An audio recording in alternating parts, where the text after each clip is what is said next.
Bonjour à tous et bienvenue sur une nouvelle vidéo, toujours dans le cadre de programme de formation des enseignants sur les technologies d'information, de la communication et pratique de la pédagogie éducative.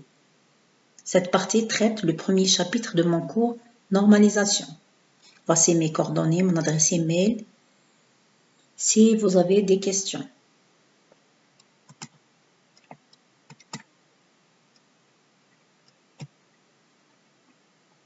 Le premier chapitre, c'est une définition de l'importance des normes et de la normalisation. Moi, je présente des types de normes. Les normes se trouvent un peu partout. Par exemple, les feuilles A4, 21-27, ce sont des feuilles normalisées selon l'ISO 216. Dans la partie de management, il y en a plusieurs types de normalisation. L'ISO, par exemple, 9000. Le système métrique, c'est un système ISO. Les casques et les écouteurs, selon les normes AFNOR 50332. Le service touristique en Algérie est en mode, il est selon les normes 13809. Donc les normes se trouvent un peu partout. La question qui se pose, c'est quoi une norme? C'est toujours en répondant à la question, c'est quoi une norme?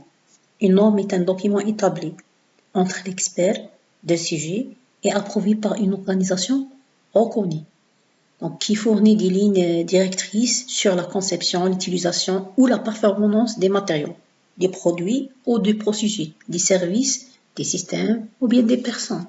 De la norme selon l'ISO. Une norme, c'est un document établi et approuvé par des organisations qui fournit pour des usages communs et répétés des règles, des lignes de direction et des caractéristiques pour des activités ou pour leurs résultats. Cette image explique c'est quoi un norme. Donc, en résumé, un norme, c'est un document de référence utilisé pour l'échange commerciaux internationaux, une organisation reconnue avec une application volontaire. À titre d'exemple des normes, la norme française AFNOR, il y en a aussi ISO, c'est une organisation internationale. Il y en a d'autres, la normalisation américaine. Donc, en résumé, un norme, c'est un standard, mais pas l'inverse.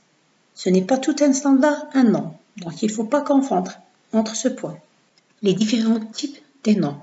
On distingue des normes de matériaux, de produits, qui définissent en particulier les caractéristiques des composants.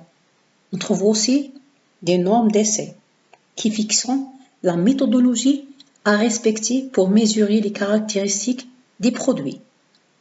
Il y en a encore les normes de conception, de calcul, de dimension.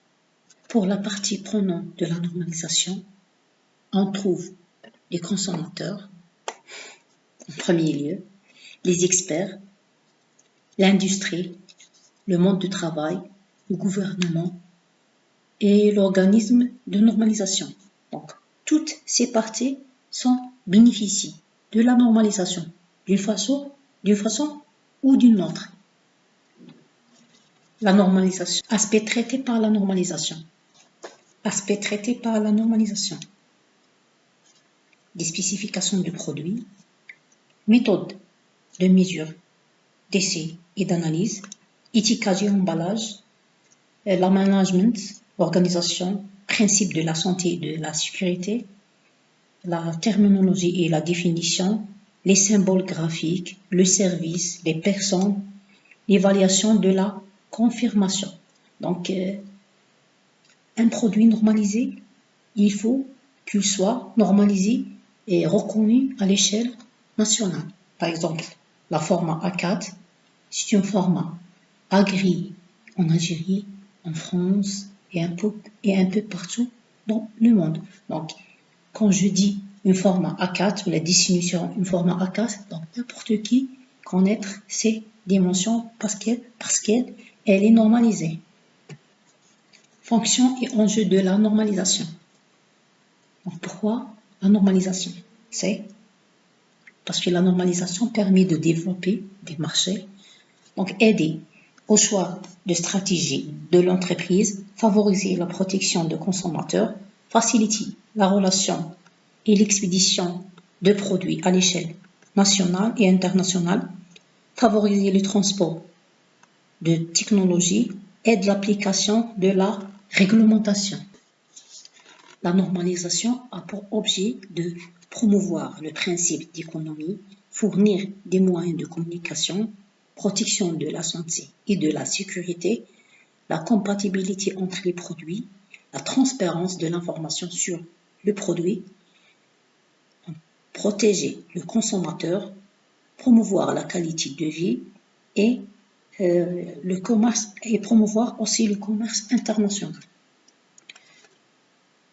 Je m'arrête sur ce stade. Prochaine explication, ça sera sur les avantages et les inconvénients de la normalisation.